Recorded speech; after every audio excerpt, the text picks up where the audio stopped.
It's another episode of the Ethereum Classic Show. We're at the Emerald City, the immutable fortress, where the Ethereum core is always greener than the other side, and the law of the land is code. Today, we've got Edilson Osorio Jr., CEO of OriginalMy. Everyone in ETC Kingdom knows you very well. It's a pleasure to have you. Oh, thank you very much. Thank you for the invitation. And to me, it's a big pleasure being here and talking to you. And let's have an interesting chat. Let's see what happens. Yeah. Thanks, man. And I love your space. Where are you based right now? Yeah, we are based in Estonia, in Tallinn.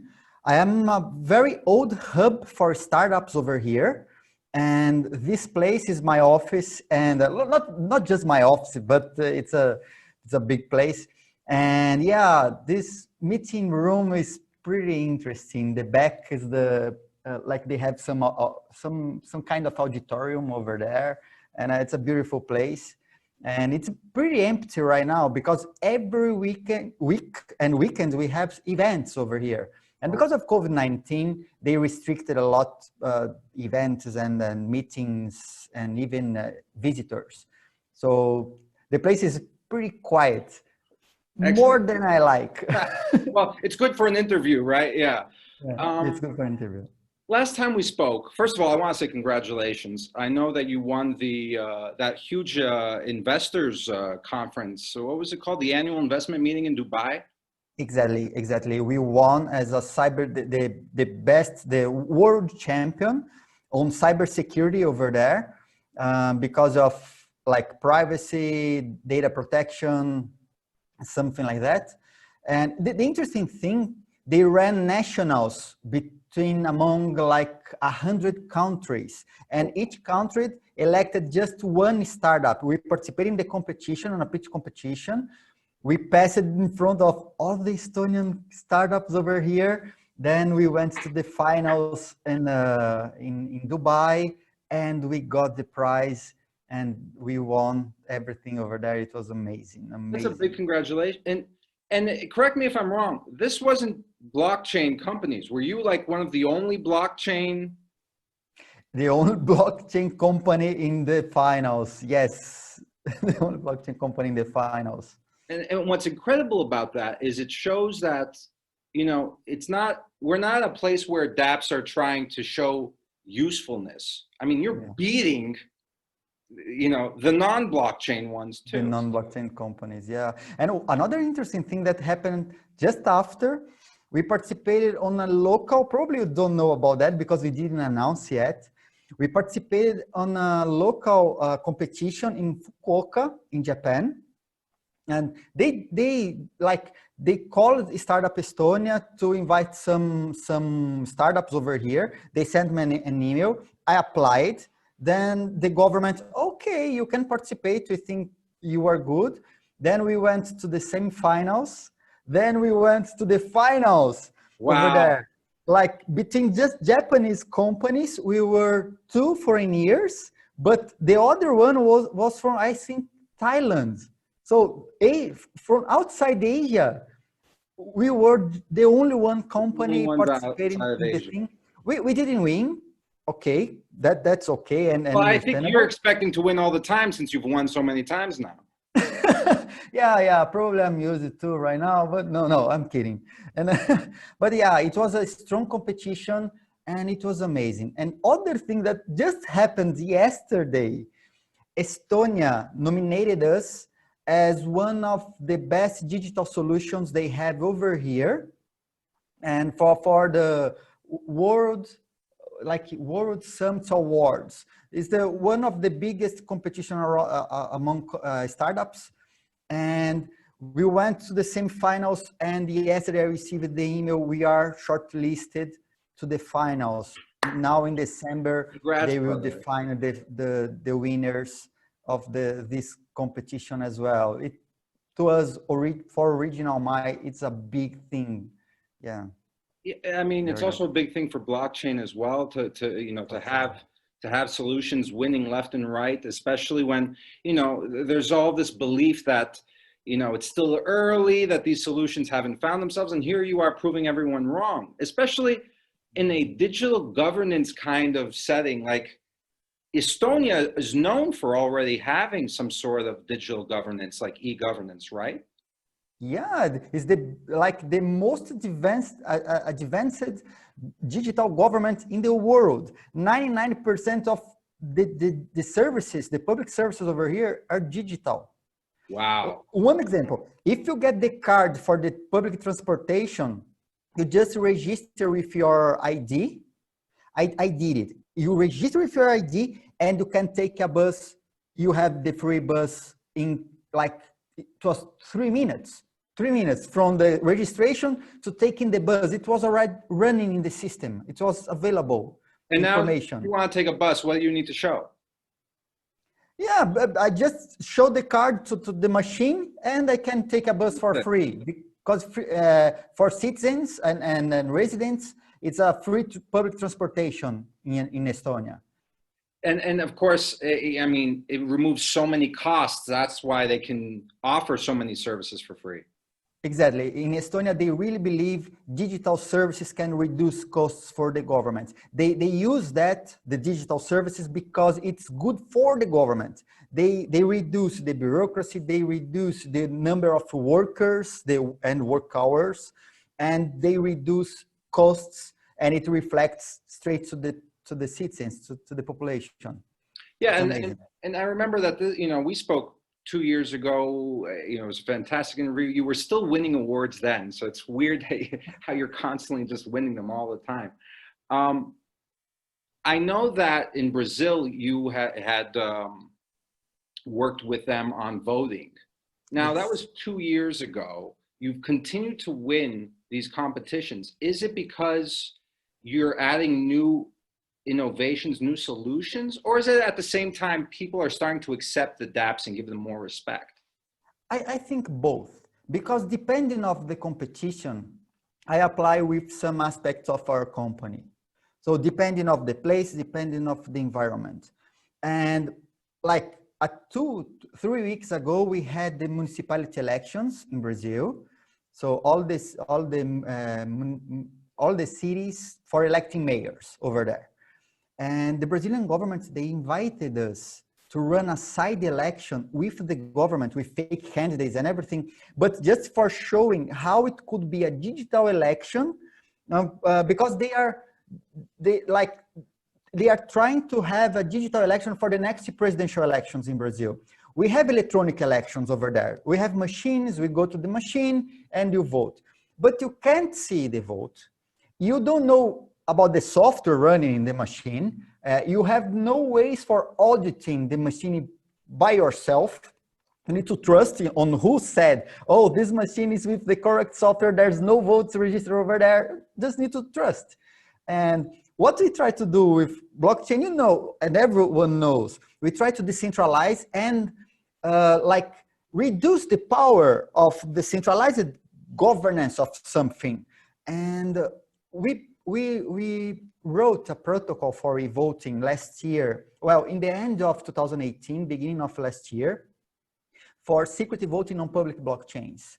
And I presented that protocol in the ETC Labs cohort. We participated in the first cohort of ETC Labs. And this protocol we were implementing, it's open source for sure, and we are implementing that protocol on top of another protocol named Helios, because Helios has millions of votes over there and it's open source. Then we are improving Helios with Hel, that's our protocol, to be more transparent and using blockchain to make people aware about how many votes are casted, where are the votes. They can see the votes, but they can't see the content of the vote. That's the most important part. And a smart contract can calculate the result automatically. And the result will be encrypted. Then you have shared keys, shared before the election, to decrypt just the result. So all the votes, they are protected. And you can have even a receipt of voting with using zero knowledge proofs. You can have a receipt to prove you voted in that election. And that's why the government is evaluating the tool right now. And we don't know. Governments are governments, we know. Right. And let's see, and it takes time, but it was a big step, a huge step to us participating during the elections with the government, showing people you can vote digitally and securely. Yeah, those opportunities I can't imagine come easily. You know, Easily. to work with a government on the voting. Yeah, well, we'll make a joke, but yeah, you know, probably my country, they kicked me off the country. Like I left Brazil because the regulators and some strong traditional institutions over there, they didn't like us because they saw us doing e-governance and reducing bureaucracy and making the corruption like You're almost taking their jobs. You're taking away their jobs. Exactly. And then they tried everything to block myself and the company from working. Then at some point, the lawyers, man, we need to, we have two news for you, a good and a bad one. What do you want first? Start with the bad one. The bad one is like the VCs, they don't understand what you are doing. The government and regulators, they don't understand what you are doing. They are trying to block you. You can't raise money in Brazil and they will make your life crazy if you try to run your company over here. Like, okay, so what's the good news? The good news, you need to leave the country. Well, what? How's that good news?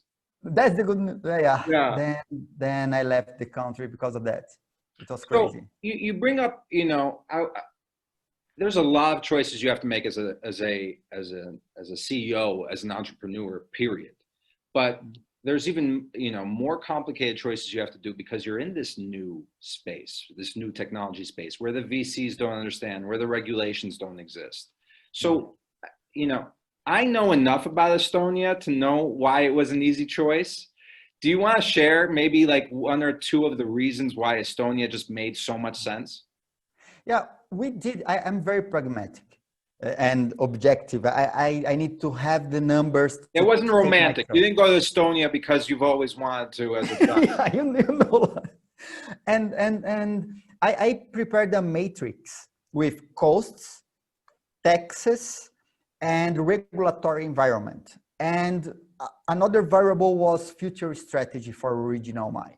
Okay. Then we studied many jurisdictions like Singapore, Hong Kong, Portugal, Spain, and Finland, Sweden, Liechtenstein, and Switzerland, and a lot of countries. We evaluated a lot of countries.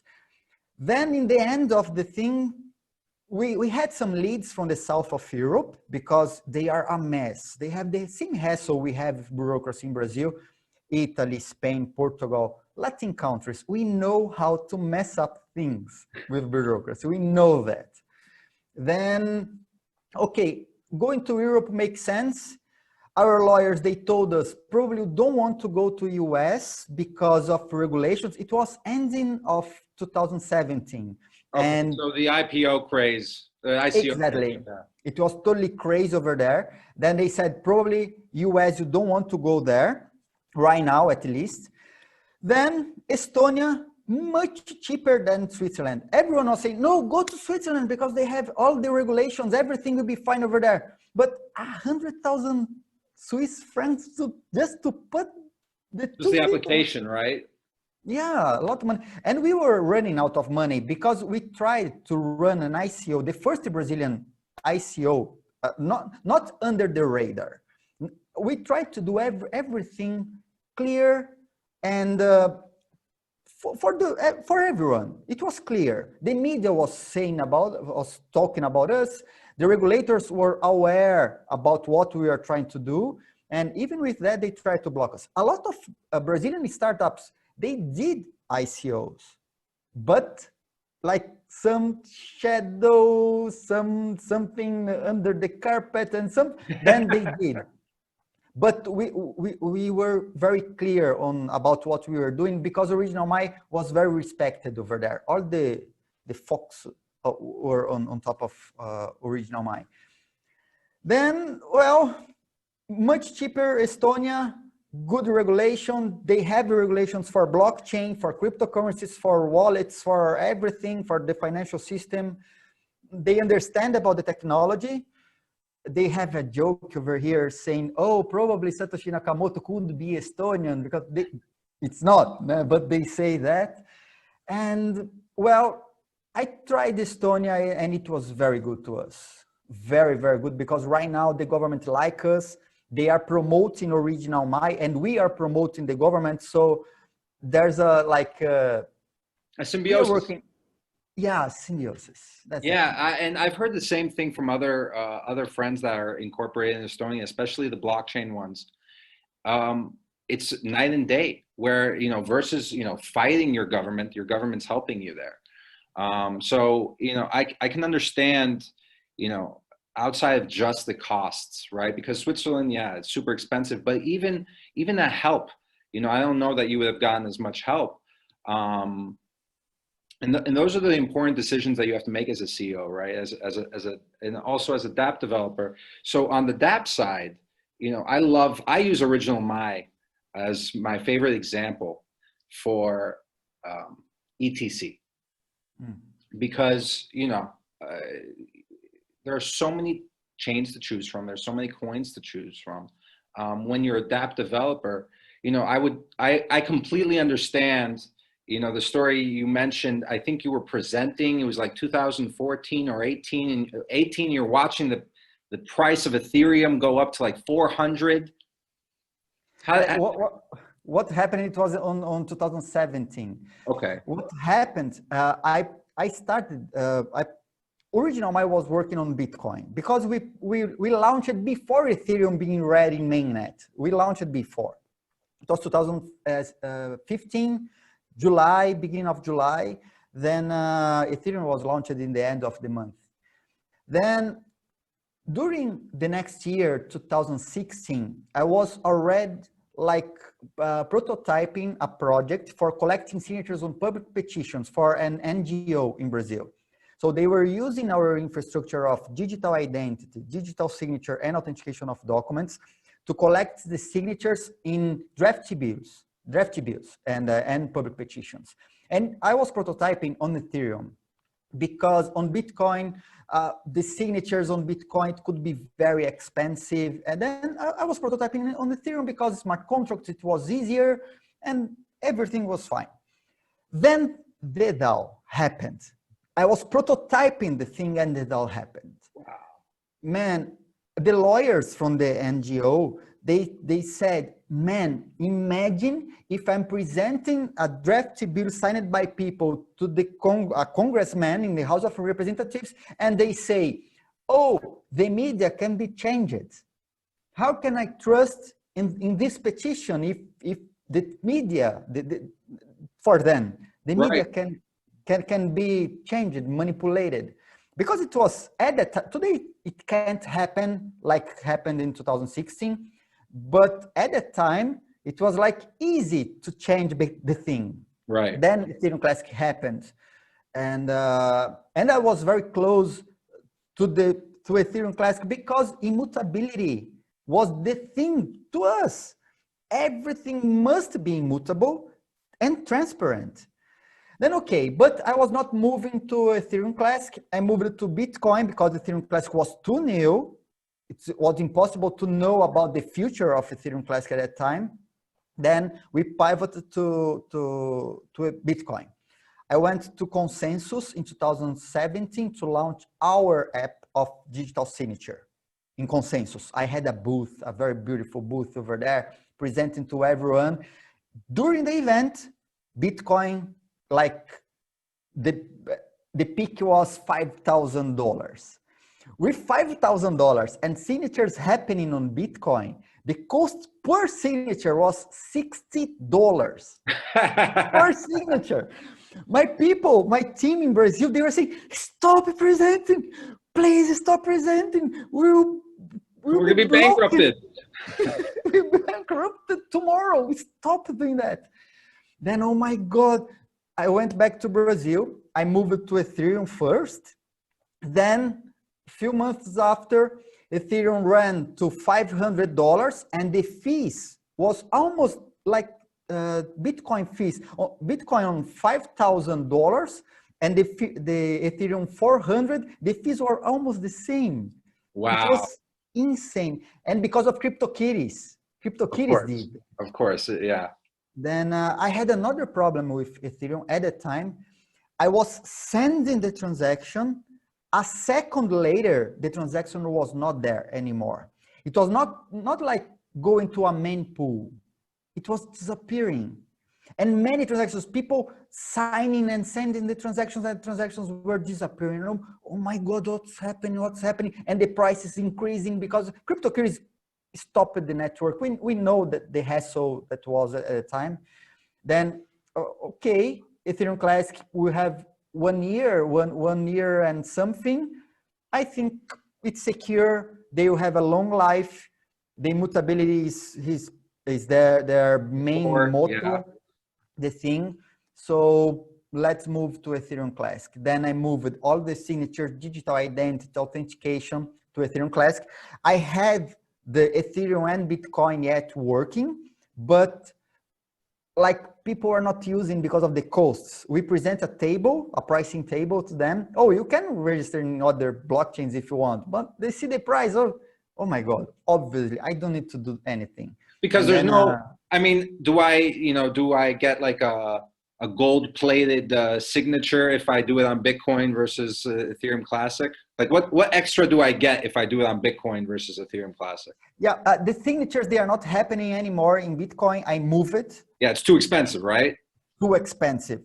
Imagine on $5,000, the signature was $60. Yeah. And now I can't imagine the price for a signature on Bitcoin.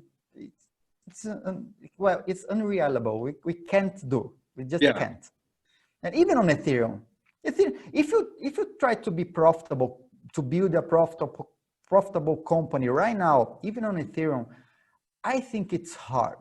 I think it's really, really, really hard to do. It's really going to depend on how many transactions have to happen for each user.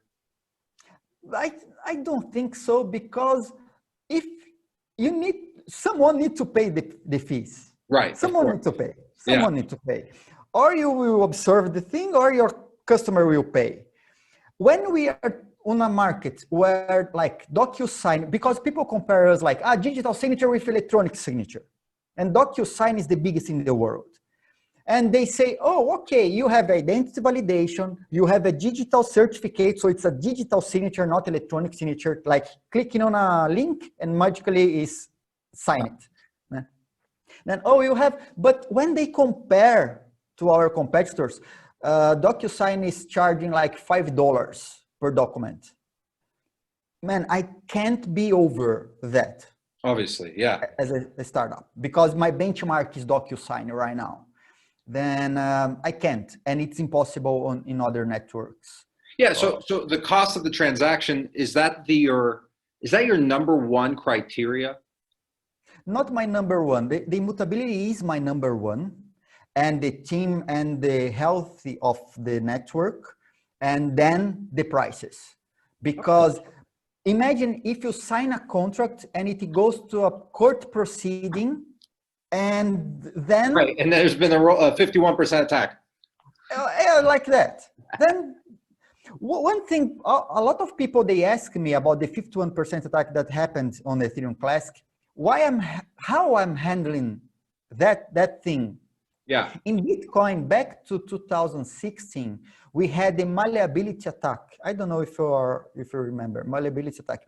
You were able to change the transaction, a few bits of the transaction, and the transaction ID should be another. It changed. So all of the platforms, we were monitoring the transaction ID to see it was confirmed. But the transaction changed, and it was like, it was not there anymore. And what we did after because of malleability attack, that was solved with SegWit, but a lot of time after. What we did for malleability attack, we did some monitors. We built some monitors, monitoring all the transactions and the registrations. Oh wow! And if it was not there, we send it again after 1 hour, 15 minutes, then 30 minutes or 1 hour. We have those oracles working on OriginalMy, checking all the transactions all the time. And it send it again. So I have no customers, because at that time, customers were complaining. Where my transaction? Where is it? Yeah, And because it was the not, people who are coming to you, they're early adopters at that point too, right? They understand the blockchain a bit too, to look for their confirmation. so who understand, they came to me personally to ask questions. But the problem were not the early adopters, or the people like lawyers who doesn't understand the technology. They just trust on you. And if you are saying it's registered, for them, it's registered. Right. And they are expecting a contract. They signed a contract, and the contract is like never confirmed.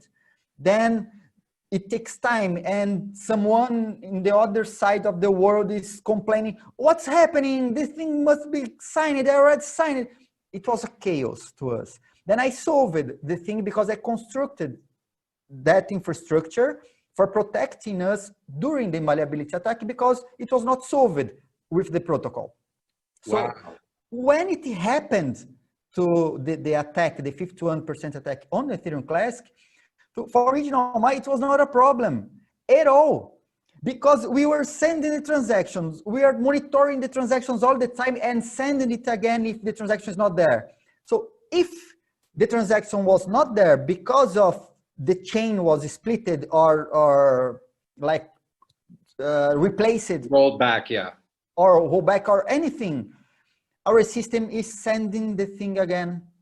And to us, it was not a problem, because OriginalMy, because of Bitcoin. Because of you already built it for Bitcoin. Exactly. Wow. Exactly.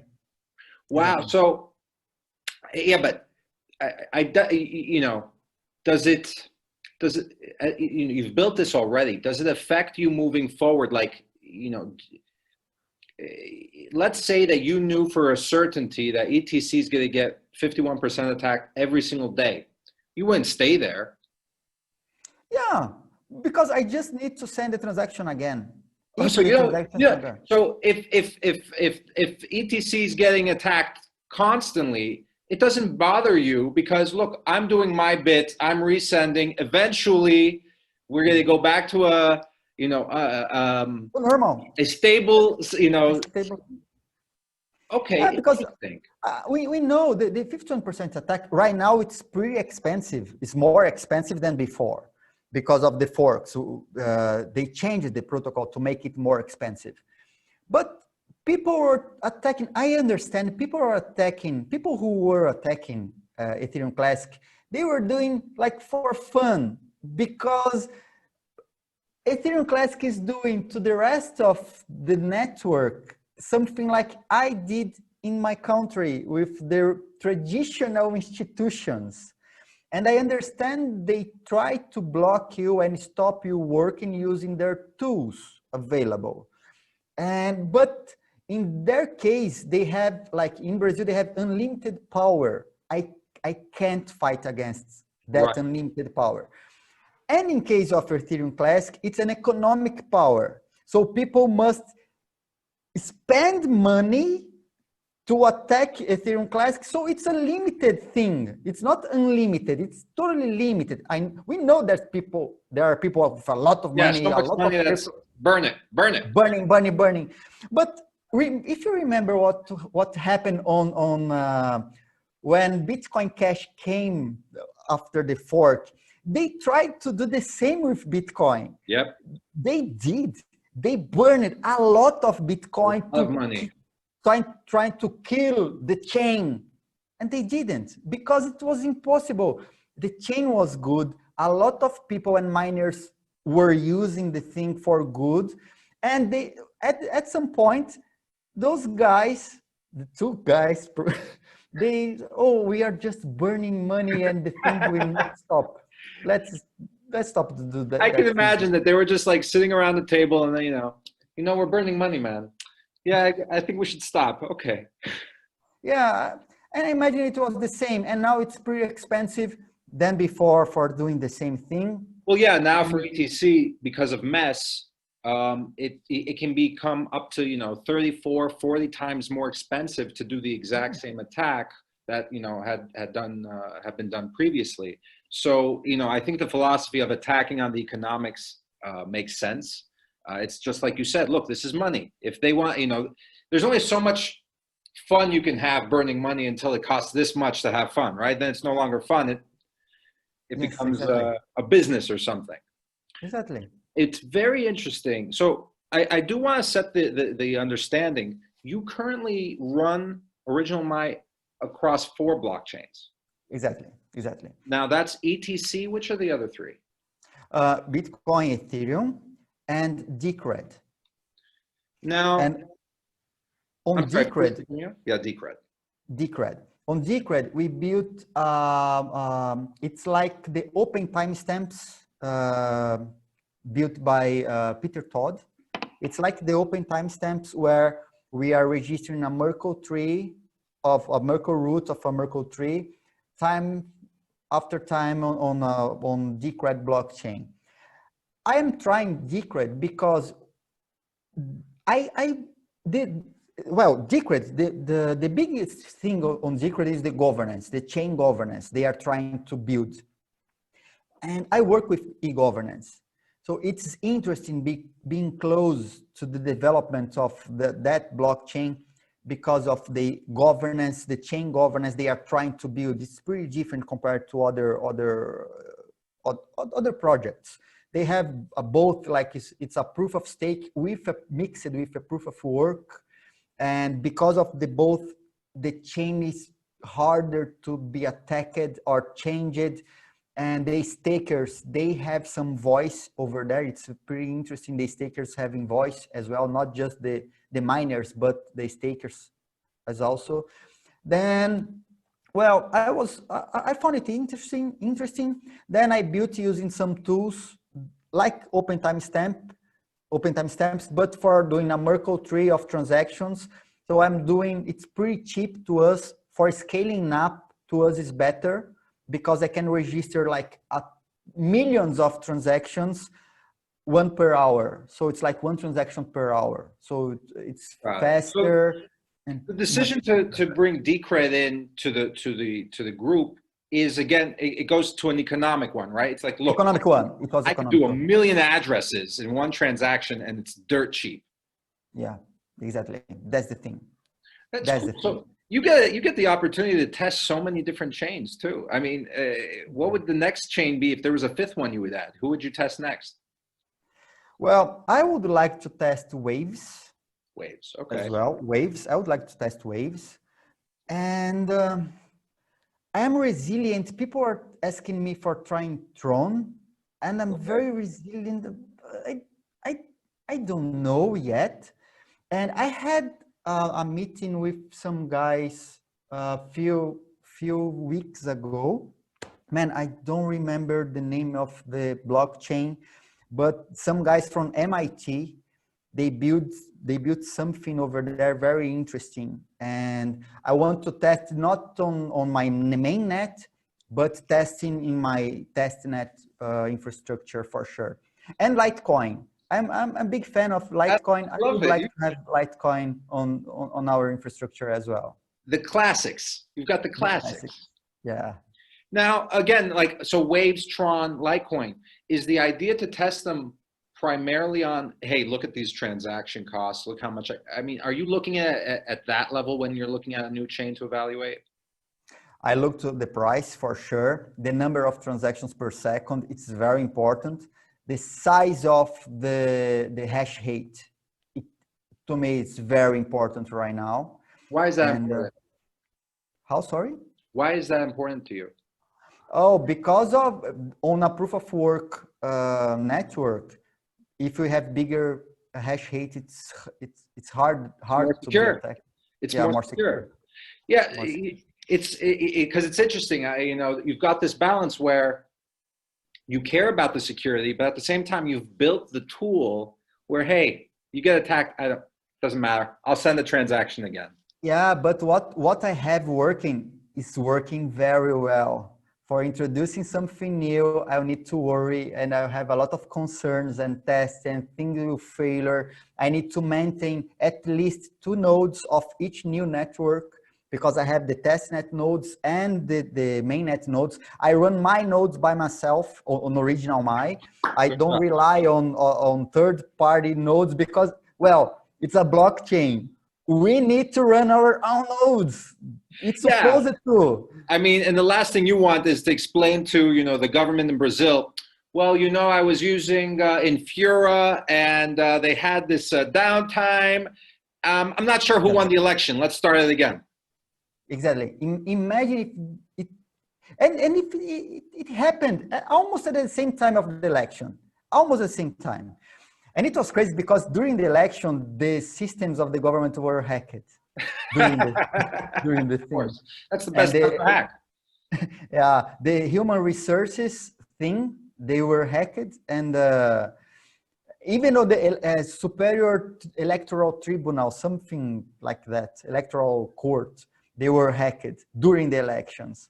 And people went crazy and, oh my God, it's related to the vote. No, it was not related to the vote, but it was hacked. Yeah. And all the systems are supposed to be hacked. And that's why I am reluctant like about even DeFi yet, because DeFi right now, they are doing almost the same we had with the ICOs 2 years, 3 years ago. They are centralized yet. They are saying, no, it's very decentralized. No, it's not. Most of them, they are very, very pre-centralized. And many groups, they are not playing fair games. Like probably we will see a lot of exit scams on a supposed DeFi. Oh, how they could do that? They did it. Yeah. Because they have control of the thing. And, yeah, rug pulls are kind of part of DeFi. You know, you gotta expect it. It's for gambling at the moment, but there are uses for DeFi that we've seen are great. You know, for sure. You're in finance is a good example as well. They are the future. I really believe it's the future. I really believe, and they are growing. They are not just mature enough, but I think it's the future. Yeah, you know, we do too at ETC Labs. I don't know if I've told you, you can do wrapped ETC now. Yeah, I discovered, oh, they launched it a few weeks ago, a couple of weeks ago, probably. They announced it. It was awesome running like a rapid ETC. Oh my God. I mean, it helps, you know, keep up with the innovation. And I'm excited to see what else we can do with it. I did want to go back to a few of the questions because, you know, this is a very unique opportunity for me to speak with a dApp developer that has a very established dApp, and you understand the choices you need to make. You know, it doesn't sound like you get emotional. You're like, look, let me look at the numbers. I got to be pragmatic. This is why I'm moving here. You know, I love you, Vitalik, but you're too expensive for me today. I'm going over here. Yeah. So you know, how involved do you need to be as a dApp owner with the communities? So, you know, like ETC at this moment, you know, there's a lot happening as far as the community constantly, you know, I'm sure you've heard of things before, but is it important for you to be part of the day-to-day, or can you sit back, look at the, you know, whenever there's a new hard fork or a new, you know, update coming, you know, how do you balance that? What's more important to kind of like, look, I've set up my infrastructure, I trust, or, you know what, these guys, I need to make sure I'm talking every day. I have my say and make sure, you know, the roadmap is following what my business needs. Well, I am on cybersecurity for like 25 years.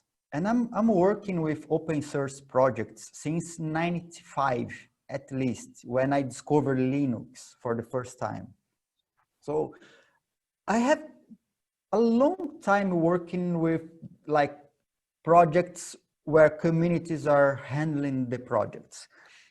One thing I heard from a bank, I'm just constructing the thing. Of course, please. One thing I heard from a bank, they said, we are not using open source projects over here because I need to trust and rely my trust on many communities building the thing.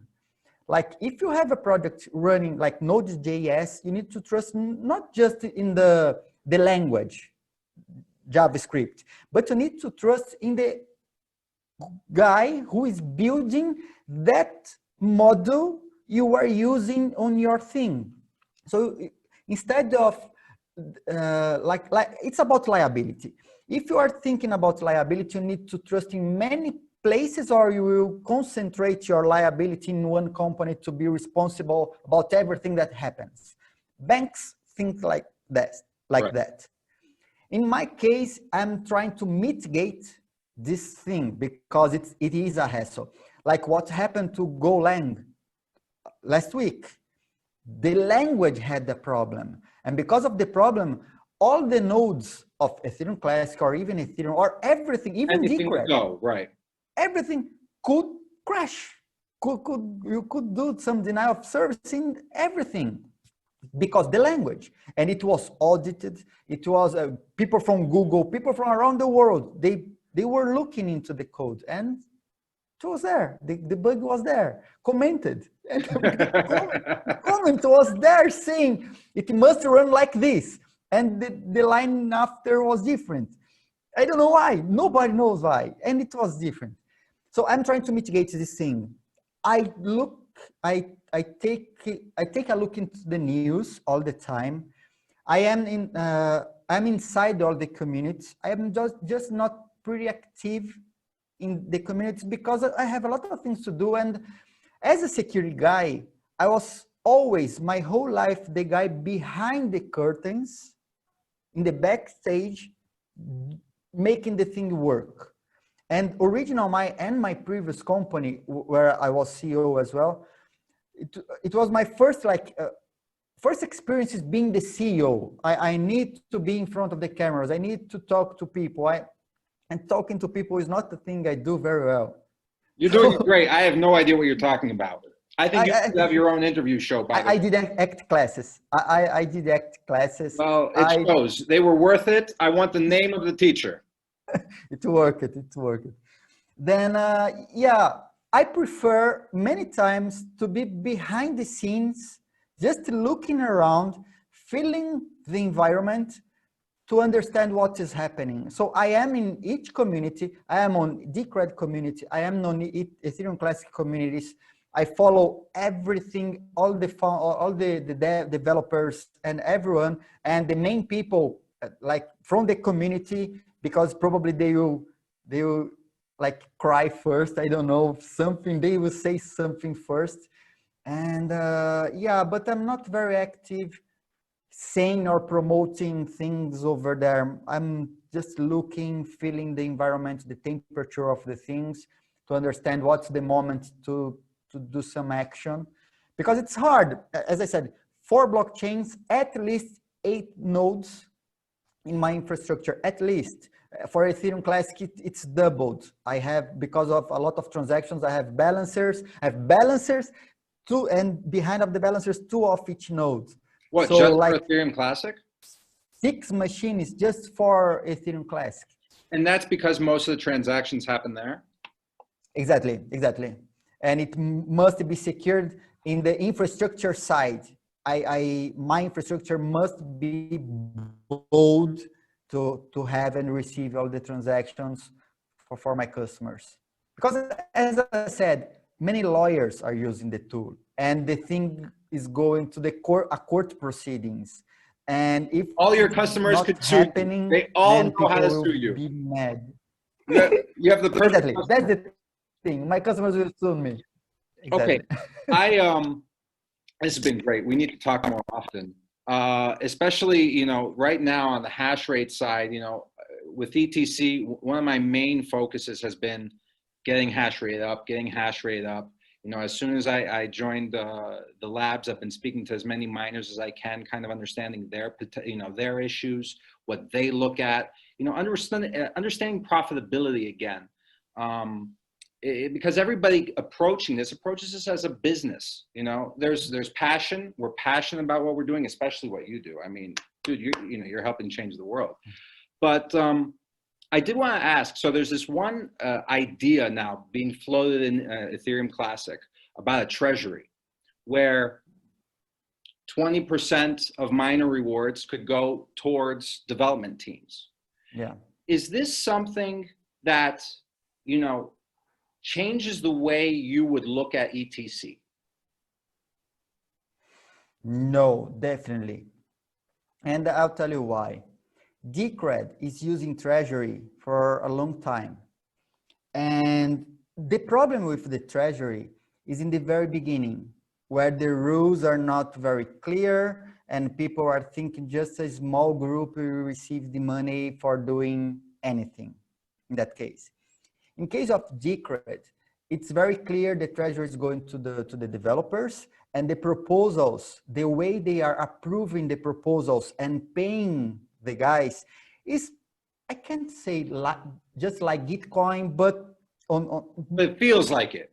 It feels like that, but they are doing for a long time and it's working. And I think for having good developers on your thing, they must be rewarded. We are passionate about what we are doing, but passion don't pay the bills. That's the thing. Yeah. In the end, it's true. We have a house, a rent for paying our car, our something, our infrastructure, our computer that breaks sometime. And yeah, having something for the developers could make the development and the progress of the chain more healthy. I really believe in that. In the other side, it must be discussed and it can't be in the hands of a few people. That's the thing. If you have ways for, and it's not built in Ethereum Classic yet, but I really believe they will because it's needed.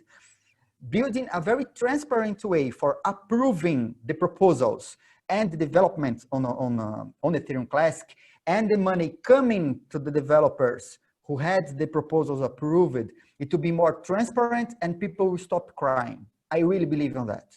Yeah, so I think we need to invite you to help out on the governance side. I mean, it sounds like you've got some great ideas. If you had any time, that would be fantastic. What I'm going to do is I'm going to send you some of the stuff that we've already, got in the works.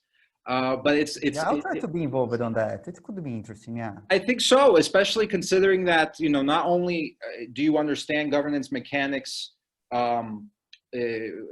as you're building them for your product, but you also understand them from an ecosystem like Decred, where, it seems that you're a fan of the way they've done that. So, having you incorporated in the discussions, I think is very important. Anybody watching, you definitely should check out the products OriginalMy has. I mean, they're winning every single award under the sun.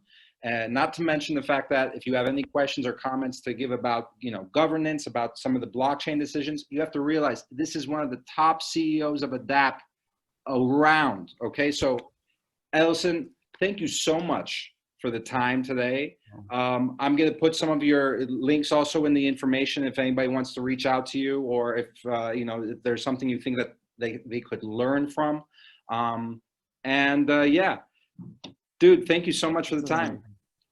Thank you for the invitation. Thank you for your time. It was a great talk. I think it was a great chat. And yeah, well, people can reach me on all the networks like Twitter, Telegram, Instagram. I'm there. Look at this guy. He's so passionate. He doesn't even know how to tell you. He wants to help. That's the thing. If they call me, I will answer and help over there. So that's the thing. I'm reachable. That's You're the best, brother. I appreciate it. Take it easy, man. See you. Thank you very much.